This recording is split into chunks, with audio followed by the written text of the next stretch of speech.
Fait quand on est en pleine phase de pollinisation pour le boulot?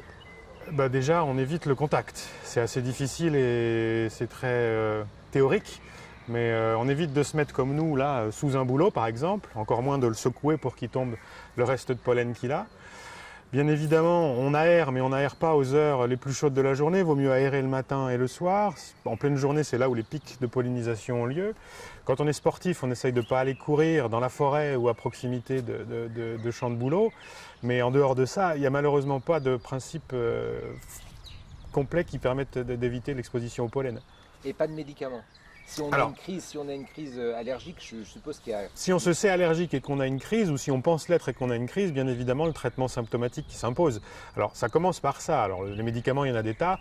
On privilégie soit les antihistaminiques, soit les corticoïdes locaux au niveau du nez pour les symptômes les plus légers. On a toute une panel de traitements avec des paliers différents.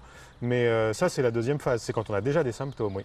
Est-ce que vous avez vu augmenter les allergiques à ce pollen du bouleau? Ah oui, beaucoup. En fait, il y a deux phénomènes. Il y a d'une part une augmentation du nombre de patients allergiques et d'autre part une augmentation de la gravité de ces allergies-là. Ça, on en parle moins, mais non seulement il y a plus de gens, mais en plus souvent les allergies sont plus sévères. Et un troisième phénomène dont il faut parler aussi, c'est que le climat étant ce qu'il est, on a une tendance à l'accentuation du pic. Il se déplace un petit peu vers la précocité, on l'a plus tôt, mais surtout on l'a beaucoup plus fort. D'accord. Donc c'est quoi un exemple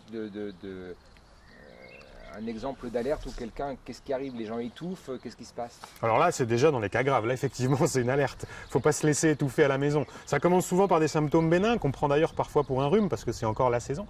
Donc on peut avoir le nez qui gratte, un petit écoulement nasal, souvent très clair, les yeux qui grattent, qui pleurent. Ça peut aller après jusqu'à une obstruction complète, des éternuements qui peuvent vous empoisonner la vie. Les troubles du sommeil, on n'en parle pas beaucoup, mais ça peut aussi s'intégrer dans une pathologie allergique. Et puis ça va jusqu'à effectivement des symptômes respiratoires, comme la crise d'asthme, qui elle est beaucoup plus sévère, heureusement beaucoup moins fréquente, mais qu'il faut surtout pas négliger là par contre.